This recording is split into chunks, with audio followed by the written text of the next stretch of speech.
বন্ধুরা দেখতে পাচ্ছ তোমাদের এই মুহূর্তে যেই প্রতিমাটা দেখাচ্ছি সেটা কিন্তু প্রশান্ত পালের 2025-এর সেন্ট্রাল কলকাতার একটি প্রতিমা।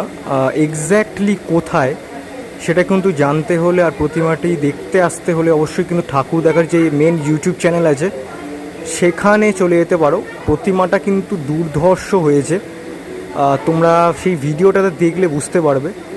তো যাও, ঠাকুর দেখার যে মেন ইউটিউব চ্যানেল আছে সেখানে কিন্তু গিয়ে তোমরা দেখে নিতে পারবে। প্রতিমাটা কিন্তু এবছরে প্রশান্ত পালের একটি প্রতিমা। আশা করি তোমাদের ভালো লাগবে প্রতিমাটা, আর লোকেশনটা ওখানেই বলা আছে।